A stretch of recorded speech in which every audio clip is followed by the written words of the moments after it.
دیکھو حسد ہے، بغض ہے، کینہ ہے، نفرت ہے.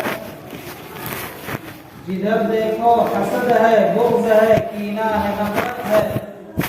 یہ سب بھرپور ہے لیکن بعنوان محبت ہے. اور تشدد، بربریت، ظلم کی لعنت ہی لعنت ہے. تشدد، بربریت، ظلم کی لعنت ہی لعنت ہے. لباس صبح پہنے جگمگاتی شام ظلمت ہے. اور مجھے اے دوستوں تم سے یہی بس ایک شکایت ہے، تمہارا ہوش اس عالم میں بھی ہم دوش غفلت ہے. محترم و معزز سامعین کرام، قابل سب احترام بزرگوں اور بھائیوں، آج کی میری تقریر کا موضوع ہے مسلمانوں کی موجودہ پستی اور اس کا علاج. برادران محترم، مسلمان فطری طور پر، پیدائشی طور پر قائد ہوتا ہے. قیادت و سیادت اس کے خمیر کا عنصر ہے، جز ہے، کیونکہ خداوند قدوس نے اس سے رفعت اور سربلندی کا وعدہ فرمایا ہے. اللہ تعالیٰ نے مسلمانوں کو امامت اور قیادت کے لیے منتخب فرمایا ہے. مگر افسوس کہ جو قوم قیادت کے لیے پیدا کی گئی تھی، جو قوم امامت کے لیے پیدا کی گئی تھی، جو قوم رہنمائی اور سربراہی کے لیے پیدا کی گئی تھی، آج وہ خود ایک مخلص قائد و لیڈر سے محروم ہے. قیادت کے نہ ہونے نے امت مسلمہ کو محکومیت اور مغلوبیت سے بڑھ کر مقہوریت کا شکار بنا دیا. آج ہر چہار جانب سے مسلمانوں پر ظلم و تشدد کے پہاڑ توڑے جا رہے ہیں. یہی وجہ ہے کہ آج اخبار و رسائل میں آئے دن اسلام اور مسلمانوں پر زہر اگلا جا رہا ہے. مسلمانوں کو اقتصادی اور معاشی طور پر کمزور کیا جا رہا ہے. فسادات کرا کے ان کے ذہن و دماغ پر خوف اور ڈر کا ماحول پیدا کیا جا رہا ہے. اور حد تو یہ ہو گئی کہ اب مدارس اسلامیہ اور دیگر بڑی یونیورسٹیوں کے طلباء کو ٹارگٹ کیا جا رہا ہے، جن کے قدموں کی دھول کی برکت سے یہ لوگ سانس لے رہے ہیں. جبکہ یہ حقیقت روز روشن کی طرح عیاں ہے، سورج کی طرح بالکل ظاہر ہے کہ ملک کا کوئی ایسا شعبہ نہیں، کوئی ایسا گوشہ نہیں جس میں مسلمانان ہند نے ملک کی خدمت نہ کی ہو. آپ تاریخ کو پڑھیے، شیخ الہند مولانا محمود الحسن سے لے کر حکیم اجمل خان تک، مولانا ابوالکلام آزاد سے لے کر ڈاکٹر عبدالکلام تک، اور جنرل ایم اے ذکی وائس چانسلر جامعہ ملیہ اسلامیہ سے لے کر سید ظہور الحسن قاسم تک، ڈاکٹر ذاکر حسین سے لے کر فائنینس کمیشن کے چیئرمین محمد فضل اور راجیو گاندھی فاؤنڈیشن کے چیئرمین عابد حسین تک دیکھ لیجئے. جتنی لوگوں نے ملک کے لیے خدمت کی ہے وہ قابل تعریف ہے. تعلیم کے میدان میں علی گڑھ میں سر سید تو دیوبند میں مولانا محمد قاسم نانوتوی، لکھنؤ میں مولانا محمد علی موگیری اور دہلی میں ہمدرد کے حکیم عبد الحمید نے جو کلیدی کردار ادا کیا ہے اس کی مثال ملنی مشکل ہے۔ ارے چھوڑو گزری ہوئی داستان غم، یاد کرو کل شام کے کارگل کا واقعہ، جہاں دہلی کے کیپٹن حنیف الدین نے سینکڑوں مسلم جیالوں کو لے کر جام شہادت نوش کیا، جہاں تمام مسلم فوجیوں کی خصوصیت یہ تھی کہ وہیں کیمپ میں مسجد بنا کر 5 وقتہ باقاعدگی سے نماز ادا کرتے رہے اور اپنے رب حقیقی سے دعا کرتے کرتے، ملک کے فتح کی دعا کرتے کرتے اس دنیا سے روپوش ہو گئے۔ لیکن ہمارے ملک کی ہندی یا انگریزی میڈیا نے ان جیالوں کے کارناموں کو کھل کر تو کیا سرسری طور پر بھی بیان نہیں کیا۔ فسادات کے ذریعے مسلمانوں کا قتل عام ہوا، عبادت گاہوں کو شہید کیا گیا، مسلمانوں کے گھروں کو نذر آتش کیا گیا، دکانیں چن چن کر کے جلا دی گئیں، ہزاروں اور لاکھوں روپے کی جائیدادیں اور اثاثے لوٹ لیے گئے، تمام طرح کے ظلم و ستم ڈھائے گئے، مگر میرے دوستو کوئی اٹھ تک کہنے والا نہ ہوا۔ مسلمان ان تمام چیزوں کو دیکھ کر برداشت کرتا رہا، ان تمام چیزوں کو دیکھ کر اپنے دل میں لیے پھرتا رہا،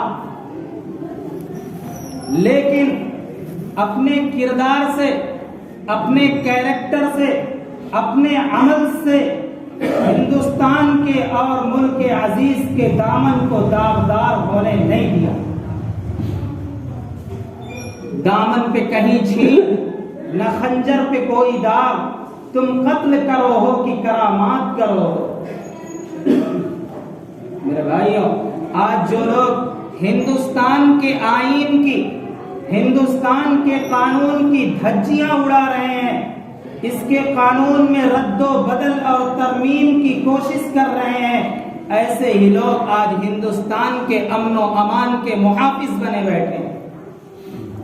شیشے کی عدالت ہے، پتھر کی گواہی ہے، قاتل ہی محافظ ہے، قاتل ہی سپاہی ہے۔ کاشی رام نے دلت اور پسماندہ طبقوں کو جب بہوجن کے پیارے نام سے پکارا تو ان کی آواز پر لبیک کہنے والوں کی اگلی صف میں مسلمان ہی نظر آئے، مگر کیا کہیے اپنی قسمت پر، قسمت کی خوبی دیکھیے، ٹوٹی کہاں کمند، 2-4 ہاتھ جب کہ لبے بام رہ گیا۔ اور اس وقت کے جو صدر جمہوریہ تھے ان کو اپنے حکمرانوں سے تو یہاں تک کہنا پڑا کہ ہر شعبے میں ہندوستان کی ترقی اپنی جگہ درست، پیداوار میں اضافہ اور سائنسی تجربات میں ترقی قابل تعریف، مگر سماجی و معاشرتی یکسانیت، عدل و انصاف ابھی بھی ہمارے کروڑوں باشندوں کے لیے ایک ادھورا خواب ہے۔ بے شک آج غربت و افلاس کی حکمرانی ہے، سماج کا ایک طبقہ مزل واٹر پیتا ہے، فلٹر پیتا ہے، اور دوسری طرف ایک بڑی تعداد چلو بھر گندے پانی پر گزارا کرتی ہے۔ ٹھیکیداروں اور حاشیہ برداروں کے جیب بھرے جاتے ہیں اور غریبوں کی بستیاں اجاڑی جا رہی ہیں۔ قانون ہے، آئین ہے، مگر غریبوں کے مفاد کے خلاف، غریبوں کے فائدے کے خلاف۔ دولت مند اور طاقتور افراد نے اسے اپنے گھر کی لونڈی بنا لیا ہے،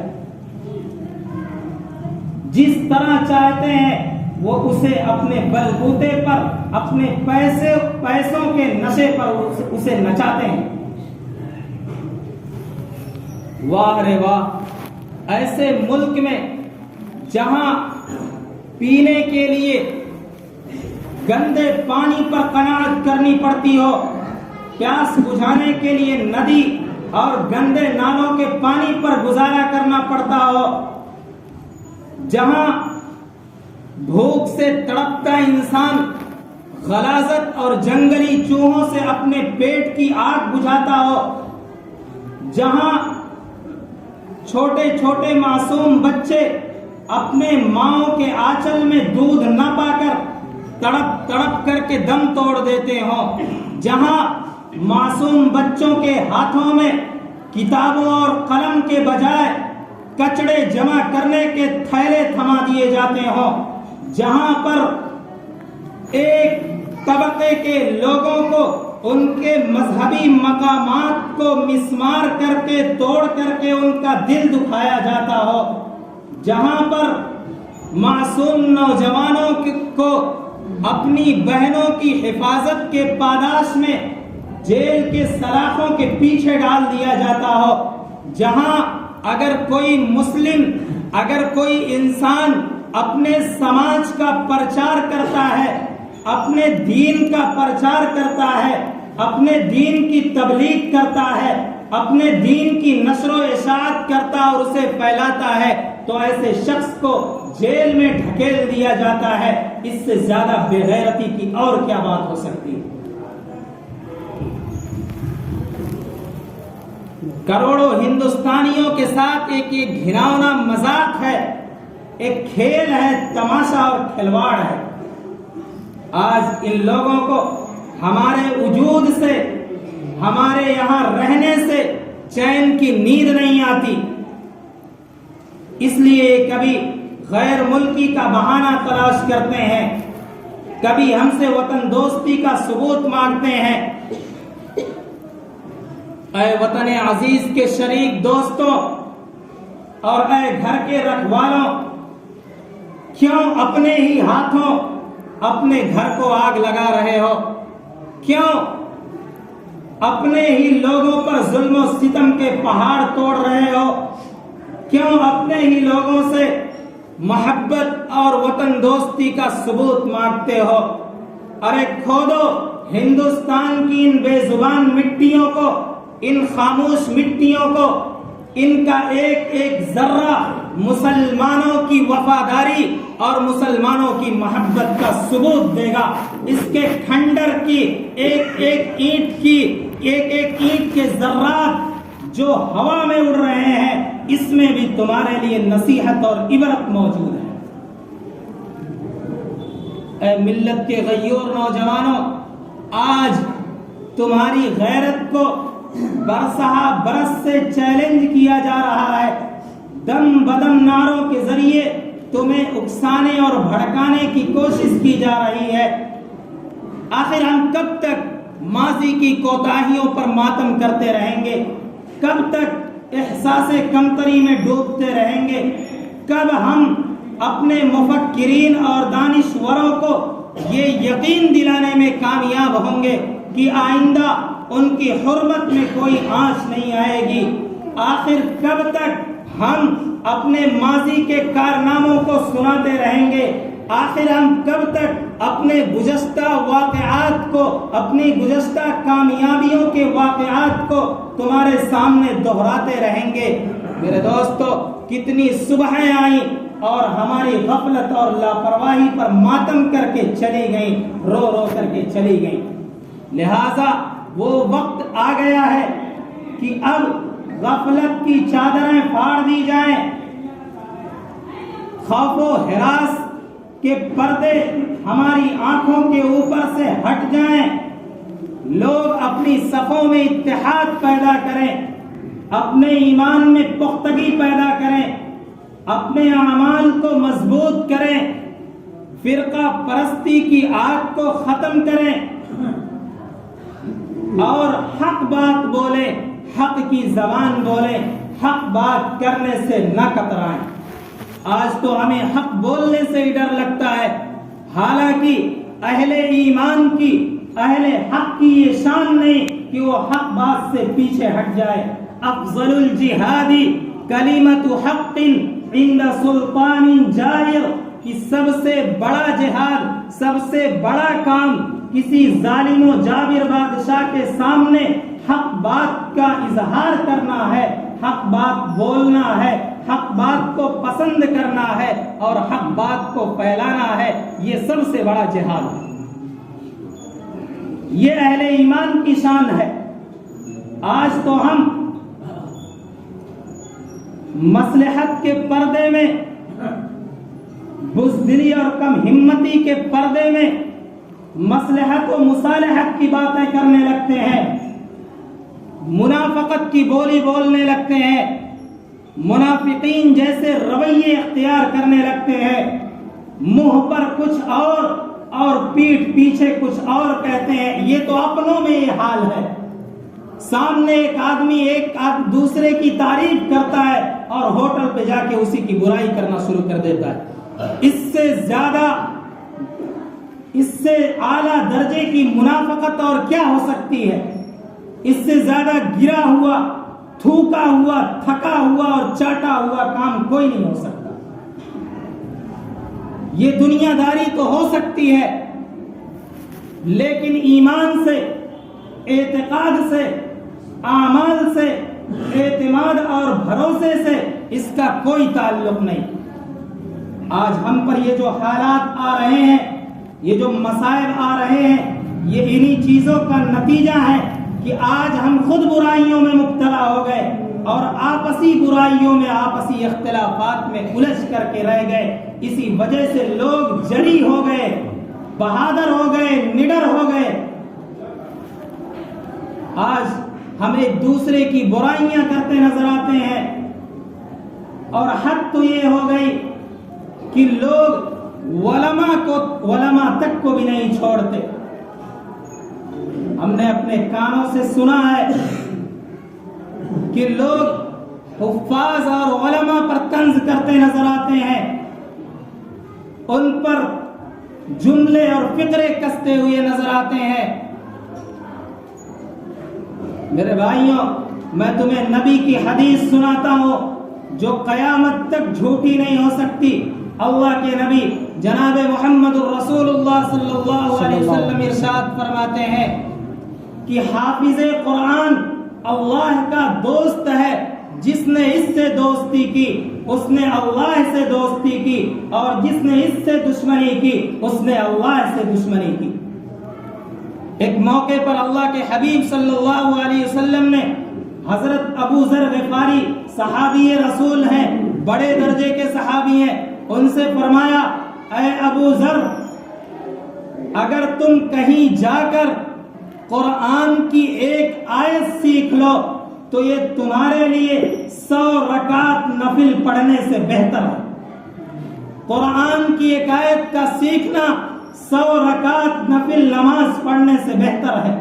اور آگے فرمایا کہ اے ابو ذر، اگر تم کہیں جا کر علم دین کا ایک باب سیکھ لو، علم کے مسائل کا ایک باب سیکھ لو تو یہ تمہارے لیے 1000 رکعت نفل پڑھنے سے بہتر ہے، چاہے اس پر عمل ہو یا نہ ہو. اس بات کو نوٹ کر لینا، چاہے وہ عالم اس پر عمل کرتا ہو یا نہ کرتا ہو، یہ نبی کی حدیث ہے، یہ میری بات نہیں ہے، تب بھی 1000 رکعت نفل نماز پڑھنے سے بہتر. اور میں تمہیں حدیث سناتا ہوں. ایک موقع پر اللہ کے حبیب علیہ الصلوۃ والسلام نے ارشاد فرمایا کہ عالم کی فضیلت عابد پر، ایک عبادت گزار پر، ایک اللہ والے پر ایسی ہے جیسے میری فضیلت تم میں سے عام مسلمان پر ہے. اور غور سے سن لو، یہ باتیں کوئی ہوائی نہیں، بلکہ یہ اس نبی صادق، اس نبی خیر الانام کی باتیں ہیں جو قیامت کی صبح تک جھوٹی نہیں ہو سکتی. میرے بھائیوں، اس کے علاوہ اور بھی دیگر طرح کی برائیوں میں ہم مبتلا ہیں، طرح طرح کے خرافات میں مبتلا ہیں، اور ان چیزوں کے ساتھ، ان خرافات کے ساتھ ہم